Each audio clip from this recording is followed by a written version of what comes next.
നമസ്കാരം. വെറും 89 ലക്ഷം രൂപയ്ക്ക് 5 സെന്റിൽ 1800 സ്ക്വയർ ഫീറ്റോട് കൂടിയിട്ടുള്ള 3 ബെഡ്റൂമോടുള്ള വീടാണ് നമുക്കിന്ന് വിൽപ്പനയ്ക്കുള്ളത്. ശാസ്തമംഗലം ജംഗ്ഷനിൽ നിന്ന് 2 കിലോമീറ്റർ, മരുതൻകുഴി ജംഗ്ഷനിൽ നിന്ന് വെറും 1.5 കിലോമീറ്റർ, തൊഴുവൻകോട് ജംഗ്ഷനിൽ നിന്നും വെറും 500 മീറ്റർ അല്ലെങ്കിൽ 400 മീറ്റർ മെയിൻ റോഡിലേക്ക് എത്താൻ പറ്റുന്ന നല്ലൊരു റെസിഡൻഷ്യൽ നല്ലൊരു വീട് നോക്കുന്നവർക്കുള്ള വീഡിയോ ആയിട്ടാണ് കൊച്ചിയിൽ പ്രോപ്പർട്ടീസ് എത്തിയിരിക്കുന്നത്. നമുക്ക് അതിന്റെ വിശേഷങ്ങളിലേക്ക് പോകാം. എന്നെ ഏറ്റവും സ്വാധീനിച്ചതിൻ്റെ ലൊക്കേഷനാണ് കേട്ടോ. നല്ല അടിപൊളി ഒന്നാം ലൊക്കേഷൻ, ഒന്നാം തരം കരഭൂമി. വെള്ളം കയറുമെന്നോ അല്ലെങ്കിൽ വെള്ളക്കെട്ട് വരുമെന്നൊന്നും യാതൊരു കൺഫ്യൂഷനും വേണ്ട. നല്ലൊരു പ്രോപ്പർട്ടി ആഗ്രഹിക്കുന്ന, നല്ലൊരു വീട് ആഗ്രഹിക്കുന്നവർക്ക് എന്തുകൊണ്ട് പർച്ചേസ് ചെയ്യാൻ പറ്റും നല്ലൊരു വീട്. ഇതിൻ്റെ ഫുൾ വ്യൂ കിട്ടാത്ത ഈ മരത്തിൻ്റെ കൊമ്പാണ് കേട്ടോ. ഈ മാവ് ഫ്രണ്ടിൽ ഒരു മാവുള്ളത് കൊണ്ട് അതിൻ്റെ വ്യൂ കിട്ടാനായിട്ട് ഇച്ചിരി പാടുണ്ട്. ഓക്കെ, എന്നാലും നമുക്ക് വീഡിയോയിലേക്ക് പോകാം. 89 ലക്ഷം രൂപ ചോദിച്ചു എന്ന് വെച്ചിട്ട് ഇവിടെ 80 ലക്ഷം 75 ലക്ഷം ഒന്നും ബാർഗെയിനിങ്ങിനായിട്ട് ആരും വരേണ്ട ആവശ്യമില്ല. കാരണം ഇത് നമ്മൾ കൂട്ടിയിട്ട് കച്ചവടം ചെയ്യാനുള്ള പരിപാടി ഒന്നുമില്ല. വെറും 1 ലക്ഷം രൂപ മാക്സിമം ആണ് ഇതിൻ്റെ ഏകദേശം ഒരു നെഗോസിയേഷൻ എന്ന് പറയുന്നത്. അത് ഞാൻ വീഡിയോയിൽ ആദ്യമേ പറഞ്ഞതെന്ന് വെച്ചാൽ ഒരുപാട് ആളുകൾ വന്ന് വീട് കണ്ടിട്ട് നമ്മൾ ചുമ്മാ സമയം കളഞ്ഞിട്ട് കാര്യമില്ല. മാന്യമായി വിൽക്കണം എന്ന് ആഗ്രഹിച്ചുകൊണ്ട് മാത്രമാണ് ഈ വീഡിയോ നമ്മൾ എടുക്കുന്നത്. അകത്തേക്ക് കയറുമ്പോൾ തന്നെ കാർ പാർക്കിന്റെ കാര്യത്തിലൊന്നും യാതൊരു കോംപ്രമൈസും ഇല്ല. അവിടെ അത്യാവശ്യം കാർ പോർച്ചിൽ തന്നെ നമുക്ക് അത്യാവശ്യം നല്ലൊരു വണ്ടി അതിനകത്ത് കിടക്കും. ഇവിടേക്ക് നമുക്ക് വേണമെങ്കിൽ 1 or 2 വണ്ടി നമുക്ക് കുറച്ചും കൂടി മതിൽ കുറച്ചുകൂടി എക്സ്റ്റെൻഡ് ചെയ്ത് കഴിഞ്ഞാൽ നമുക്ക് അവിടെയും കാർ പാർക്ക് ചെയ്യാനുള്ള നല്ല വിശാലമായിട്ടുള്ള കാർ പാർക്കിംഗ് സൗകര്യമുണ്ട്. ഇതിനകത്തേക്ക് ഏകദേശം ഇനോവ പോലുള്ള എല്ലാ വാഹനങ്ങളും അനായാസനം കയറി വരാൻ പറ്റുന്ന ഒരു പോസിബിലിറ്റിയുള്ള പ്രോപ്പർട്ടി കൂടിയാണ് ഈ പ്രോപ്പർട്ടി. നല്ല ഒന്നാം തരം ചുടുകല്ലും മണലിലുമാണ് തീർത്തിട്ടുള്ളത്. 15 വർഷമാണ് ഞാൻ ആദ്യമേ പറഞ്ഞു. അകത്തേക്ക് കയറുമ്പോൾ സിറ്റ് ഔട്ടിന്റെ കാര്യത്തിലൊക്കെ നല്ല അടിപൊളിയായിട്ടുള്ള ഒരു സിറ്റ് ഔട്ട്. ആർക്ക് വന്ന് കണ്ടാലും ഒരു പോസിറ്റിവിറ്റി തോന്നുന്ന രീതിയിലേക്കുള്ള നല്ലൊരു അടിപൊളി ഒരു പ്രോപ്പർട്ടിയാണ് ഈ പ്രോപ്പർട്ടി. അകത്തേക്ക് കയറുമ്പോൾ ഇവിടെ കണ്ടില്ല ഇരിക്കാനായിട്ടുള്ള ചെറിയൊരു കുഞ്ഞു സോപാനമൊക്കെ ചെയ്തിട്ടുണ്ട്. അതിന്റെ താഴെ ഷൂ റാക്ക് പോലുള്ള സ്റ്റോറേജ് സ്പേസുകളും കൊടുത്തിട്ടുണ്ട്. അതിലും നമുക്ക് നല്ല മനോഹരമായ രീതിയിലേക്കുള്ള black and white tile pattern ആയിട്ടുള്ള ഒരു ഗ്രാനൈറ്റും ടെയിലുമായിട്ടുള്ള ഒരു പാറ്റേൺ കൊടുത്തിട്ടുണ്ട്. പൂർണ്ണമായും തേക്കും തടിയാണ് കംപ്ലീറ്റ് ആയിട്ട് ഉപയോഗിച്ചിരിക്കുന്നത്. അകത്തേക്ക് കയറുമ്പോൾ തന്നെ നല്ല വിശാലമായിട്ടുള്ള ഒരു ഹോൾ ഏരിയ ആണുള്ളത്. അത്യാവശ്യം നല്ല സ്പേസ്. ഇവിടെ ലിവിംഗ് സ്പേസ് ആണെങ്കിൽ നമുക്ക് ഇവിടെ ഡൈനിങ് സ്പേസ് ആയിട്ട് യൂസ് ചെയ്യാൻ പറ്റുന്ന രീതിയിലേക്കുള്ള നല്ല വൈഡ് ആയിട്ടുള്ള ഒരു ഹോൾ ഏരിയ ആണ് കൊടുത്തിരിക്കുന്നത്. ഈ സൈഡിലേക്ക് നമുക്കൊരു പൂജാ റൂം കൊടുത്തിട്ടുണ്ട്. അത് നമുക്ക് നന്നായിട്ട് യൂസ് ചെയ്യാൻ പറ്റുന്ന രീതിയിലേക്ക് തന്നെയാണ്. സ്ഥാനങ്ങളൊക്കെ നോക്കി തന്നെ പൂർണ്ണമായും വാസ്തുപ്രകാരം തന്നെയാണ് കൺസ്ട്രക്ട് ചെയ്തിട്ടുള്ളത്. വാതിൽ നമുക്ക് ഈ സൈഡിലേക്കാണ് കയറുന്നത്. അത് ഈസ്റ്റ് ഫേസിങ് ചെയ്തിട്ടാണ് നമ്മൾ വാതിൽ കൊടുത്തിട്ടുള്ളത്. നമുക്ക് ഡൈനിങ് സ്പേസ് നമുക്ക് ഉദ്ദേശിക്കുന്ന സ്ഥലത്ത് തന്നെ നമുക്ക് അത്യാവശ്യം നല്ല വാഷ് ബേസിൻ കൊടുത്തിട്ടുണ്ട്. അവിടെ അത്യാവശ്യം സ്റ്റോറേജ് സ്പേസുകൾ കൊടുത്തിട്ടുണ്ട്. അതുപോലെ തന്നെ ഹോളിന്റെ സൈഡിലായിട്ട് തന്നെ സ്റ്റെയർകേസിന്റെ അടിയിലായിട്ട് തന്നെ കോമൺ ബാത്റൂമും കൊടുത്തു. എന്തുകൊണ്ടും വളരെ മനോഹരമായ രീതിയിലേക്ക് വ്യത്യസ്തമായ നല്ല ഒന്നാം തരം കൺസ്ട്രക്ഷൻ ആണെന്നുള്ള കാര്യത്തിൽ കൺസ്ട്രക്ഷൻ ക്വാളിറ്റിയിൽ കോംപ്രമൈസ് ഇല്ല എന്ന് ഞാൻ ആദ്യമേ തന്നെ പറയുന്നു. നല്ലൊരു കൺസ്ട്രക്ഷൻ ആണ് കൊടുത്തിട്ടുള്ളത്. താഴത്തെ ഫ്ലോറിൽ 1 ബെഡ്റൂമും മുകളിലത്തെ ഫ്ലോറിൽ 2 ബെഡ്റൂമാണ് ഇതിൽ കൊടുത്തിരിക്കുന്നത്. താഴത്തെ ഫ്ലോറിലെ ഫസ്റ്റ് ബെഡ്റൂമിൽ കയറാം. ബെഡ്റൂം സൈസുകളൊന്നും അത്യാവശ്യം നല്ല വലിപ്പമുള്ള ബെഡ്റൂം സൈസുകളായിട്ടാണ് കൊടുത്തിട്ടുള്ളത്. നല്ല അടിപൊളിയായിട്ടുള്ള ഒരുപാട് ഇന്ത്യയിൽ വർക്കൊന്നും ചെയ്തിട്ടുള്ള ക്ലാസ് ആയിട്ട് ഒരു പ്രീമിയം ക്വാളിറ്റി അല്ലെങ്കിൽ പ്രീമിയം ടൈപ്പ് വീടുകളൊക്കെ നോക്കുന്നവർക്ക് ധൈര്യമായിട്ട് പർച്ചേസ് ചെയ്യാൻ നല്ല ഒന്നാണ് എയർ സർക്കുലേഷനും വെട്ടവും വെളിച്ചവും. ഈ വീട്ടിൽ ലൈറ്റ് ഒന്നും ഇട്ടിട്ടില്ല കേട്ടോ. എന്നാലും നല്ല അത്യാവശ്യം നല്ല വെട്ടവും വെളിച്ചവും പാസ് ചെയ്യുന്ന രീതിയിലേക്കാണ് ഇതിന്റെ കൺസ്ട്രക്ഷൻ പാറ്റേൺ എന്ന് പറയുന്നത്. ഇവിടെ നമുക്ക് ഇരിക്കാനും അതുപോലെ താഴെ സ്റ്റോറേജ് സ്പേസ് വരെ കൊടുത്തിട്ടുള്ള നല്ല രീതിയിലൊക്കെ മനോഹരമായിട്ടുള്ള ഒരു ടേബിൾ കൊടുത്തിട്ടുണ്ട്. ഇവിടെ സ്റ്റോറേജ് സ്പേസുകളെല്ലാം തന്നെ കൊടുത്തിട്ടുണ്ട്. AC പോയിന്റുകളെല്ലാം കൊടുത്തിട്ടുണ്ട്. മുകൾ ഫ്ലോറിലും നമുക്ക് അത്യാവശ്യം സ്റ്റോറേജ് സ്പേസുകളെല്ലാം കൊടുത്തിട്ടുണ്ട്.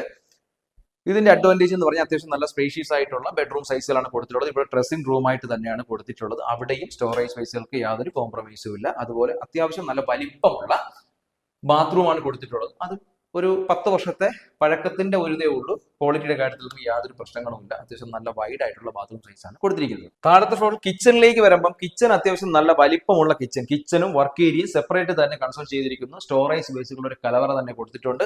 ഇവിടെ അത്യാവശ്യം നല്ല ഒരു ചെറിയ രീതിയിൽ പെയിന്റിങ്ങിന്റെ ഒരു ഇതേ വരുള്ളൂ. അല്ല ഒരുപാട് മെയിൻ്റനൻസോ കാര്യങ്ങളോ ഒന്നുമില്ല. ഇപ്പം ഓൾറെഡി ഇവിടെ ഇപ്പൊ താമസമില്ല. ഓണർ ഇപ്പൊ സ്ഥലത്തില്ലാത്തത് കൊണ്ട് കുറച്ച് നാളായിട്ട് ഒരു 2-3 മന്ത് ആയിട്ട് നമ്മൾ വേക്കന്റ് ആയിട്ട് കിടക്കുകയാണ്. വർക്ക് ഏരിയയിലേക്ക് വരുമ്പോൾ വർക്ക് ഏരിയ അത്യാവശ്യം നല്ല സ്പേഷ്യസ് ആയിട്ടുള്ള വർക്ക് ഏരിയ ആണ്. അവിടെ നമുക്ക് പുറത്തേക്ക് ഇറങ്ങാനുള്ള സ്ഥലമുണ്ട്. ഇതിന്റെ എല്ലാ സൈഡിലും അത്യാവശ്യം നമുക്ക് നല്ല സ്പേഷ്യസ് ഉണ്ട് കേട്ടോ. അത്യാവശ്യം ചെറിയ ചെറിയ മരങ്ങളൊക്കെ നടാനുള്ള. ഇപ്പോൾ തെങ്ങുണ്ട്, അതുപോലെ തന്നെ ഒരു വേപ്പ്, അങ്ങനെ കുറച്ച് ചെറിയ ചെറിയ മരങ്ങൾ 5 സെന്റിൽ കൺജസ്റ്റ് ആയിട്ട് വെച്ചിരിക്കുന്ന വീടായിട്ട് നിങ്ങൾക്ക് ഫീൽ ചെയ്യില്ല. അത്യാവശ്യം നല്ല പ്രൈവസി ഉള്ള വീടായിട്ട് തന്നെയാണ് നിങ്ങൾക്ക് ഫീൽ ചെയ്യും. ഈ പുറകിലേക്ക് ഇറങ്ങുമ്പോൾ എന്താ ഇവിടെ തന്നെ നമുക്ക് നനകല്ല് കൊടുത്തിട്ടുണ്ട്. അതുപോലെ നമുക്ക് ഇനിയും വേണമെങ്കിൽ വർക്ക് ഏരിയയോ കാര്യങ്ങളൊക്കെ ഇറക്കാനായിട്ടുള്ള നല്ല അത്യാവശ്യം നല്ല സ്പേഷ്യസ് ആയിട്ടുള്ള ഒരു പ്രോപ്പർട്ടിയാണ് ഈ പ്രോപ്പർട്ടി. മുകളിലത്തെ ഫ്ലോറിലെ സ്റ്റെയർകേസിലേക്ക് പോകുമ്പോൾ തന്നെ താഴത്തെ ഒരു ബാത്റൂമിന്റെ കോമൺ ബാത്റൂമിന്റെ കാര്യം പറഞ്ഞു. അതും അത്യാവശ്യം നല്ല സ്പേഷ്യസ് ആയിട്ടുള്ള ബാത്റൂമാണ്. കൺജസ്റ്റ് ആയിട്ടുള്ള യാതൊരു ഫീലിംഗ്സും തോന്നാത്ത രീതിയിലാണ് ഇതിന്റെ കൺസ്ട്രക്ഷൻ പാറ്റേൺ വന്നിട്ടുള്ളത്. ഒരു വൈറ്റ് ടൈപ്പ്, ഒരു വൈറ്റ് അല്ലെങ്കിൽ ഒരു മിൽക്കി വൈറ്റ് പാറ്റേണിലുള്ള ടെയിൽ പാറ്റേൺ കൊടുത്തിട്ടുള്ളത്. സൈഡ് ഹാൻഡിലെല്ലാം സ്റ്റീലിലാണ് കൊടുത്തിരിക്കുന്നത്. മുകളിലത്തെ ഫ്ലോറിലേക്ക് എത്തുമ്പോൾ നല്ല ഒന്നാന്തരം നല്ല വൈഡ് ആയിട്ടുള്ള ഒരു ഹോൾ ഏരിയയിലേക്കാണ് നമുക്ക് എത്തുന്നത്. മുകളിലത്തെ ഫ്ലോറിൽ ഞാൻ പറഞ്ഞ 2 ബെഡ്റൂമിലാണ് വന്നിട്ടുള്ളത്. നമുക്ക് ഹോൾ ഏരിയയിൽ തന്നെ നമുക്ക് അത്യാവശ്യം നല്ല വൈഡ് ആയിട്ടുള്ള ഒരു ഹോൾ ഏരിയ നമുക്ക് വേണമെങ്കിൽ റെന്റ് ഔട്ടൊക്കെ ചെയ്യാൻ ആഗ്രഹിക്കുന്നവർക്ക് ആ രീതിയിൽ കൊടുക്കാം. ഫാമിലി ആയിട്ടൊക്കെ താമസിക്കാനായിട്ട് നല്ല ഒന്നാന്തരം ലൊക്കേഷന്റെ കാര്യത്തിൽ കോംപ്രമൈസ് ഇല്ല കേട്ടോ. അത്യാവശ്യം നല്ല പ്രീമിയം ആയിട്ടുള്ള ലൊക്കേഷനിലാണ് ഈ വീട് സ്ഥിതി ചെയ്യുന്നത്. മുകളിലത്തെ ഫ്ലോറിലെ ഫസ്റ്റ് ബെഡ്റൂം കയറുമ്പോഴും താഴത്തെ ബെഡ്റൂമിൽ തന്നെ അത്യാവശ്യം നല്ല വലിപ്പമുള്ള ബെഡ്റൂം സൈസുകളാണ് കൊടുത്തിരിക്കുന്നത്. എല്ലാ ബെഡ്റൂമുകളും നല്ല കബോർഡ്സുകളെല്ലാം ചെയ്തുകൊണ്ട് തന്നെ നമുക്ക് ഇനി ഒരു എക്സ്ട്രാ ഇൻവെസ്റ്റ്മെന്റ് രീതിയിലേക്കുള്ള ആവശ്യങ്ങളൊന്നുമില്ല. അത്യാവശ്യം നല്ല രീതിയിലേക്ക് ചെയ്യുള്ളൂ. പിന്നെ ഇതിനകത്ത് ചെറിയ ചെറിയ കുഞ്ഞു പെയിന്റിംഗ് വർക്ക്, മെയിൻ്റനൻസ് കാര്യങ്ങളൊക്കെയാണ് നമുക്ക് ഇതിനകത്ത് വരുന്നത്. എല്ലാ ബെഡ്റൂമുകളിലും ഡ്രസ്സിംഗ് റൂമോട് കൂടി തന്നെയാണ് കൊടുത്തിട്ടുള്ളത്. ഇവിടെ ഡ്രസ്സിംഗ് റൂമായിട്ട് നല്ലൊരു സ്പേസ് തന്നെ കൊടുത്തിട്ടുണ്ട്. എല്ലാ ബെഡ്റൂമുകളും അറ്റാച്ച്ഡ് ബാത്റൂം കൂടിയിട്ടുണ്ട്. ബാത്റൂം സൈസൊക്കെ നല്ല വലിപ്പമുള്ള ബാത്റൂം സൈസാണ്. ഇനി നിങ്ങൾക്ക് ഇതിന്റെ ടൈൽ പാറ്റേൺ ഒക്കെ ഇന്നത്തെ പുതിയ മോഡലിലൊക്കെ ആക്കണമെങ്കിൽ അതൊക്കെ ഈസി ആയിട്ട് നമുക്ക് ചെയ്യാൻ പറ്റും. നമുക്കറിയാം, ചുടുകളിൽ പണിഞ്ഞ വീടിന്റെ ക്വാളിറ്റി ഞാൻ എടുത്തു പറയേണ്ട ആവശ്യമില്ല. നിങ്ങൾക്ക് എല്ലാവർക്കും അതിനെക്കുറിച്ച് വിശദമായി അറിയാമെന്ന് എനിക്ക് നന്നായിട്ട് അറിയാം. ഇതിനെക്കുറിച്ച് എന്തെങ്കിലും കമന്റ് ചെയ്യാനുണ്ടെങ്കിലോ നിർദ്ദേശങ്ങളോ ഉണ്ടെങ്കിൽ നിങ്ങൾ തീർച്ചയായും കമന്റ് ബോക്സിൽ പോയി കമന്റ് രേഖപ്പെടുത്താവുന്നതാണ്.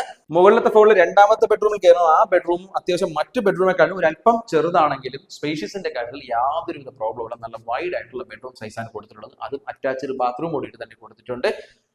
സ്റ്റോറേജ് സ്പേസുകൾ, അലമാര എല്ലാം തന്നെ എല്ലാത്തിലും നന്നായിട്ട് കൊടുത്തിട്ടുണ്ട് കേട്ടോ. അതുകൊണ്ട് നമുക്കിനി നേരത്തെ പറഞ്ഞ പോലെ അഡീഷണൽ കോസ്റ്റിന്റെ ആവശ്യമൊന്നുമില്ല. ഇതിന്റെ ബാത്റൂം ആയാലും അത്യാവശ്യം നല്ല വലിപ്പമുള്ള ബാത്റൂം സൈസാണ് കൊടുത്തിരിക്കുന്നത്.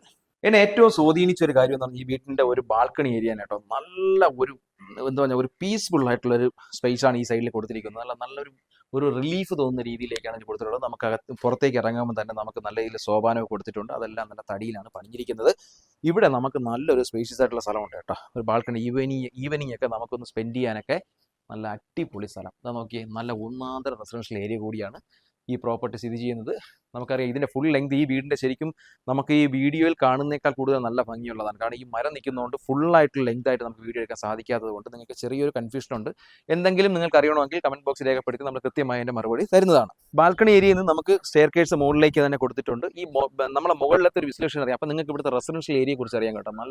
ഞാൻ നേരത്തെ പറഞ്ഞ പോലെ നല്ല ഒന്നാമത്തെ റെസിഡൻഷ്യൽ ഏരിയ ആണ് കേട്ടോ. അതുകൊണ്ടാണ് നമ്മൾ എല്ലാ വീഡിയോയിലും ഇതിന്റെ ഫുൾ വിഷ്വൽസ് ഉൾപ്പെടുത്താൻ ശ്രമിക്കുന്നത് വെച്ചാൽ നിങ്ങൾ വീഡിയോ കണ്ട് എല്ലാം മനസ്സിലാക്കി വരികയാണെന്നുണ്ടെങ്കിൽ കുറച്ചുകൂടി ഈ കൺഫ്യൂഷനൊക്കെ ഒന്ന് മാറി കിട്ടാൻ വേണ്ടിയിട്ടാണ് നമ്മൾ ഡീറ്റെയിൽ ആയിട്ട് മാക്സിമം വീഡിയോ ഉൾപ്പെടുത്തുന്നത്. ശാസ്താമംഗലം, മരുതുംകുഴി, തൊഴുവൻകോടൊക്കെ ബേസ് ചെയ്ത് വീട് നോക്കുന്നവർക്ക് എന്തുകൊണ്ടും പർച്ചേസ് ചെയ്യുമ്പോൾ നല്ല ഒന്നാന്തരം വാല്യൂ പ്രോപ്പർട്ടിയാണ്. 5 സെന്റാണ്. ഞാൻ നേരത്തെ പറഞ്ഞു 1800 സ്ക്വയർ ഫീറ്റ് ആണ്. 89 ലക്ഷം രൂപ, 1 ലക്ഷം രൂപ മാത്രമാണ് ഒരു മാക്സിമം നെഗോസിയേഷൻ എന്നുള്ളത്. നിങ്ങൾക്ക് പ്രോപ്പർട്ടി പർച്ചേസ് ചെയ്യാൻ താല്പര്യമുണ്ടെങ്കിൽ തീർച്ചയായും താഴെ കാണുന്ന നമ്പറിൽ വിളിക്കുക. വീണ്ടും റീൽസ് ബേസ്ഡ് വീഡിയോ കാണുന്നതിന് ഞങ്ങളുടെ ചാനൽ ഒന്ന് സബ്സ്ക്രൈബ് ചെയ്യാൻ വേണ്ടിയാണ് ശ്രമിക്കുക.